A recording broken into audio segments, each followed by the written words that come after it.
welcome back. Today I'm going to look at two Stuart Gordon films, which is Dolls and Fortress. Now I've covered some Stuart Gordon films in the past, like Reanimator. I think I've done Reanimator, I'm not quite sure. But I've covered From Beyond. And I'm kind of into Stuart Gordon films at the moment, so I bought some other ones, so there might be a few more Stuart Gordon films covered in the coming months. Especially going up to Halloween, it seems the perfect time. So yeah, Stuart Gordon was a director who died a few years ago, but he started out as a theatre director in Chicago, dealing with a lot of people who were in the David Mamet orbit. They were all in the same kind of orbit, really. He did some of the early Mamet plays, like he was director of certain plays that were infamous. And then he moved into filmmaking. Like Mamet, he moved into filmmaking. Unlike Mamet, he really embraced filmmaking. Mamet, a lot of times for me, feels like a writer protecting the writer, when he's directing protecting the writer. And I don't think he's a very exuberant director. I think sometimes his better stuff comes with other directors directing his material. I know, like, Saoirse Ronan will disagree because he loves homicide movies and things like that, but and things change. But for me, Mamet sometimes feels a bit stale as a director. He seems much more interested as a writer. Stuart Gordon, even though he's not the same level of writer as Mamet is, he's a much more exuberant director, and his films feel like films, not just like he understands the difference between being a stage director and being a film director. There is a big difference. Now he went into the exploitation area because his first few films were in that area. So his first films were basically Reanimator, followed by Dolls, and then From Beyond. Now Dolls came out after From Beyond, even though it was shot before From Beyond, because the effects for the Dolls were going to take a while to do. So it was a case of he shot them back to back essentially. They shot one and shot the other. And From Beyond was released first because it was finished first. So that's the simple explanation. Then after that, Stuart Gordon went on to write Honey, I Shrunk the Kids for Disney. He did not enjoy working with studio executives there, so he backed out the project and went back to doing his lower budget films that he had more control over. Even though he did a lot of work in Honey, I Shrunk the Kids, and a lot of the work was used in the film. And Joe Johnston directed it, so he really directed it really well. Cause Johnson did a good job, and then he went on to do Rocketeer after that, which was written by some people from Empire Studios, the Charles Band Plays, who wrote some of the other films, who wrote the Rocketeer. So there's a weird combination of these early Joe Johnston films with all these Charles Band people. So Stuart Gordon went on to make things like Pit and the Pendulum, which Lance Henriksen. He did Robot Jocks. He did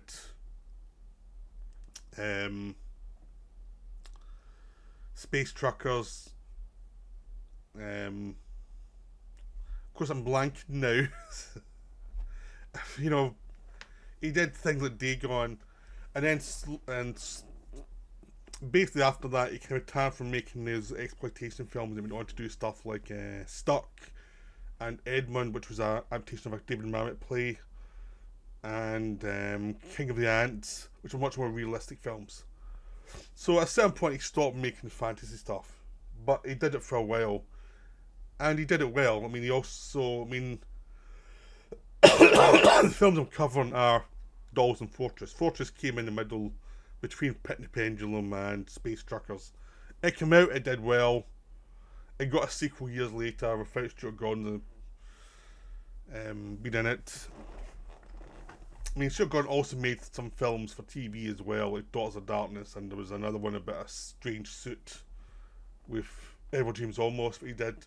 So he did a bunch of stuff. He kept busy, kept active, and he was an industrious director. And it's one of those things where he made the films and were probably ignored because of low budget and all these big budget films at the time, so people ignored his stuff. And honestly, when he was at his peak, I was in film school and then I was moving on. And it was when the Tarantino stuff and the new directors were coming out with the kind of indie stuff that were more realistic So Stuart Gordon's kind of style became kind of old-fashioned.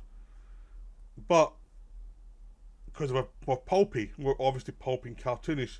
But it doesn't mean they're bad. It just means they were a certain style that was very 80s in a new era that was going in a different direction. But now you can look back on them away from the fads of the time and go, these were good, fun films. So Dolls is a bit of a gem. Now, Killer Dolls is the kind of area of Chucky mainly for the Child's Play movies. Now, Child's Play movies, I'm probably going to start rewatching a lot of them. I like the later Child's Play movies, but they had more imagination. The earlier ones were just slashers. I was less interested in. But the stuff like from Bride of Chucky onwards where it became much more eccentric and weird I liked. And Dolls is in that kind of eccentric and weird area. It's obvious, like there was the Charles Band said, let's do a movie like Killer Dolls, and they gave it to Stuart Gordon to figure out how to do it. And Stuart Gordon made it based on a fairy story. It was not like a mad slasher movie or anything. Because if you look at the Stuart Gordon films, they're not quite one thing or the other. There's something else. It's like, we'll get a bit of this, a bit of that, and we'll combine it and keep it paced up and keep it interesting. So it's not just the same thing. One of the problems with 80s horror movies is it feels that sometimes people got an assignment and it became this one thing, monotonous thing that's what it was. And that's all, it wasn't going to change. You could get a sense of there was no real story there, it was just a sense of situations, which you got a lot in the Friday the 13th movies and a lot of slasher movies. It was like a monotonous thing where they weren't going to change the styles. The Stuart Gordon seemed to come much more from the 70s stuff where you would have like 3 or 4 films in one, and they were all kind of fighting each other who had dominance. So it was tweaking genre while you're doing a genre film, and it's like kept it more inventive and more alive. And that's what you get in Dolls, because you get essentially this couple.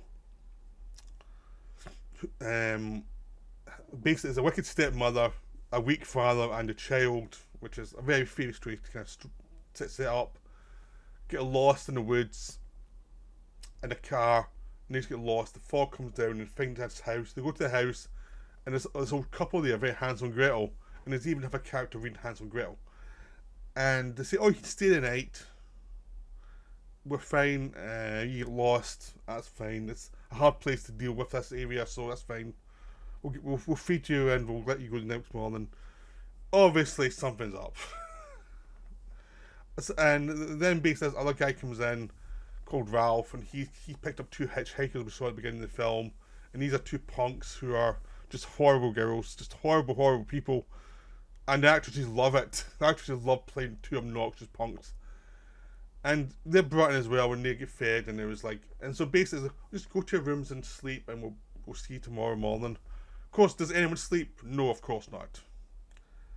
And everyone noticed there's lots of dolls, tons of dolls, like an insane amount of dolls. And because the little girl's infatuated with dolls, she's interested. Her stepmother and father could not care less, but the guy Ralph is much more a child at heart, and he's like enchanted by them because he loved dolls when he was a kid. So him and the girl create a bond pretty quickly as they realise something's wrong here, there's something off. And basically, throughout the film, you see the 2 punks trying to steal stuff from the house. You see the mother and father behave terribly, and you see them slowly getting picked off one by one, all in very inventive ways. And it's not just like a kill everyone off every 10 minutes, even though you look at the structure, someone goes every so often. But it's done in a very inventive way. Each death is much more elaborate and done like a fairy story almost. The people get their just desserts in the way they deserve. But you get to like the old couple, and you get to like interested in dolls, and you get to like Ralph and the little girl, and they're the ones that are your characters are going through the story with.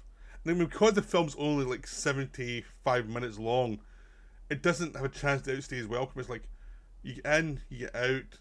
The situation is set up in the first 20 minutes, and then it evolves till about the 70-minute mark, and then it ends. Perfect. It just works because it's allowed to basically be an extended short story and structure. because a lot of film scripts are based on novella length things, and this one, because it's a little bit shorter, it means just a fairly long short story and at heart. So it means it doesn't have to, because it's only 75 minutes, it doesn't have to have characters have a couple of extra scenes just to pad the running time. It's like, now we'll just get rid of that stuff and just focus on the good stuff. And the doll stuff is terrific. The dolls are designed to be old fashioned.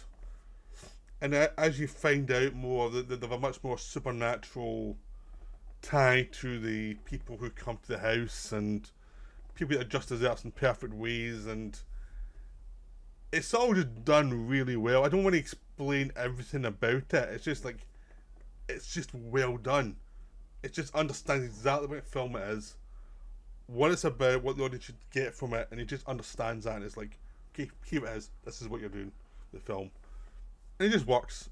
And it's a perfect 17-minute B movie, 75-minute B movie. It's just delivers. You won't notice anybody from the cast. The old couple of old British character actors. One was Guy Rolfe, who was in Mr. Sardonicus, and it leads to in Trails from Hell. Stuart Gordon did the Trails from Hell. Mr. Sardonicus saying he because Mr. Sardonicus was meant to have two different endings in the trailer, even though there was only one. Stuart Gordon asked him, "Was there a second ending?" And he looked at him as if he was an idiot. Obviously, there wasn't. But they're having fun as old couple, and the guy who plays Ralph is one of those actors you've seen in a bunch of stuff in like low budget films. He was actually in RoboCop 2 playing the cop Duffy who gets cut up pretty brutally. But so he's the biggest actor, and a small part player from RoboCop 2 is your leading man. But it all works. I mean, Stuart Gordon carried his wife as the wicked stepmother. He hired actors from these theatre days to be in the film, and it's just really well done. Now, the second one, Fortress, is a much bigger budget film. It's not Charles Band. It's got some names. I mean, Christopher Lambert is the lead. And in the early 90s, he was still a leading man of a certain budget range. Basically, the kind of thing where the film would get a token release in the cinemas and then it would go to video. So, like Highlander sequels or various films they did, they basically were very token cinema releases, in the video shop was where they made their money. And this is one of those films, basically. Kurtwood Smith, the villain from RoboCop, is the villain here. And he enjoys himself because he gets to... Because Stuart Gordon likes to have actors not play naturalistic. He lets actors go a little bit, so it's not like you can't go way over the top, but you can go a little eccentric. He likes eccentric actors. So in Dolls and Fortress, a lot of actors get to do the eccentric stuff.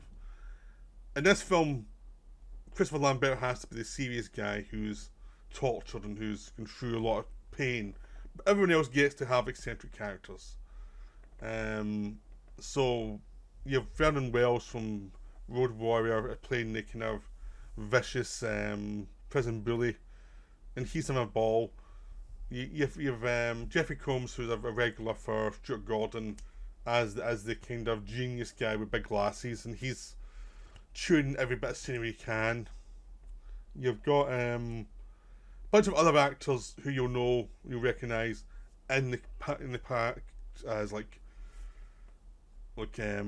uber criminals who are bullying everybody, or the new sweet young kid who is learning the ropes.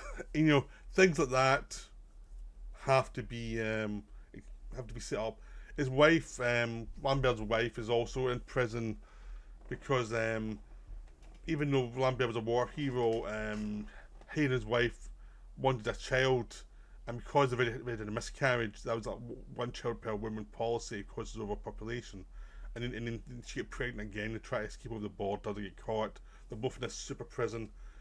Kurtwood Smith is infatuated with the wife and has her in his apartment area. And of course, Lambert has to stop him and all the rest of the usual stuff. But it's one of those things. It's a futuristic prison movie that enjoys the fact that we're making a pulpy futuristic prison movie. It was made at the same time as No Escape, which Ray Liotta which was a boring futuristic prison movie set in the jungle, and it was just like, someone shoot me now. Fortress is the real thing. Fortress is like, yeah, we're doing a futuristic prison movie. Yes, we're going to make it cheesy, but we're also going to have tons of ideas.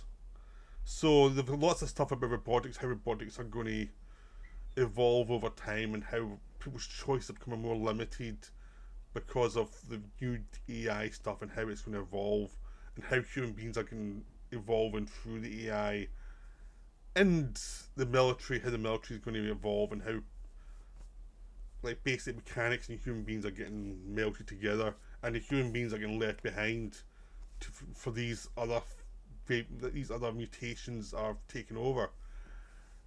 And it's all fun sci-fi stuff that looks really impressive nowadays, because it was like, at the time it was fun, silly, futuristic sci-fi. Now it's like, well, that's actually quite, you know, it's not fully wrong. It's done in a cheesy way, but it's not fully wrong.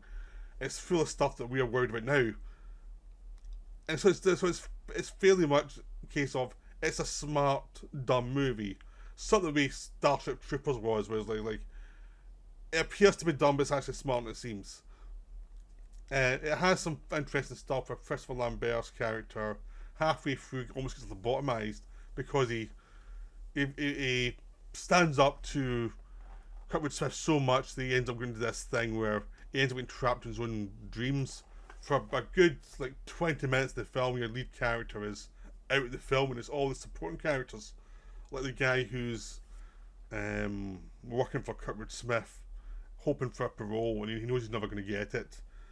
The wife character becomes much more prominent, trying to get him out of his coma, and it's a case of all the other characters around him who have been inspired by him have to actually help him out before he can help them get out. And it becomes more, so when he comes back, it's more of a team effort after that for a while in the film, and it becomes like a caper to escape the prison.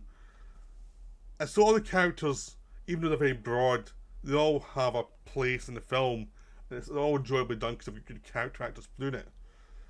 And you can enjoy watching them. You know that a lot of them are going to die horribly, and you can't wait for that. But some of them get to have deaths of meaning for the story, and it's just well done pulp. It's like, as long as we hit the pulp bits here, and here, we can print tons of ideas around that, and we're giving the producers what they want. So that's one of those films that's just like, it just delivers. It's like, yeah, we're doing a genre movie, and we're getting paid to do a genre movie, but we can make a fun genre movie with lots of ideas around the side of it. Now, it's not the same level as RoboCop or Starship Troopers for just like how far the satire goes. I think there's a certain limits the producers would allow in this one. And the finale with the super truck is a bit cheesy, but it's really well done. The film's really well done. It's really enjoyable. It's so much better than a Christopher Lambert future prison movie ever should be. Like, that's the kind of thing when you see that in a poster, you think, that's probably cheesy. And it is cheesy, but there's lots of ideas. I remember seeing it as a student, and it was like, this is way better than expected. I mean, then it fell off a cliff because it was distributed probably in DVD at the latest, and it's very hard to find on Blu-ray. It's a film that's very difficult to find, even though it was a film from the 90s that was well liked. It just hasn't. It's probably just a distribution thing. You can find it on eBay for like £13-14 if you really look, but it's you have to kind of really pay attention. It's not a film you can buy cheap. A lot of Stuart Gordon films are like that. It's like you cannot buy them that cheap because they were limited distribution because of our lower budgets. And that's the thing, is if you're a film fan who likes these kind of films, you're going to pay a bit extra for them. It's not like buying a studio film. But Fortress, it's a lot of fun. It's really, if you're looking for a fun little B movie from the 90s, this one delivers. You know, it's get way over the top acting, just the way you like it if you like that kind of movie. And I'm probably going to do some more Stuart Gordon films. I've got a few more in the post coming to me, so as they come in, we'll see what happens. But as we're going close to Halloween, this might be my Halloween series. Who knows? I'm still not quite sure yet, but I am enjoying them as I go through them. I've been watching some other like Empire stuff as well, from the Empire Arrow box set. There's some good stuff there as well. So I'm having a ball watching these cheesy ones just now. So that's a warning, just in case this goes a little much further. Right, so I hope you enjoyed the video. I'll be back with another one. Bye.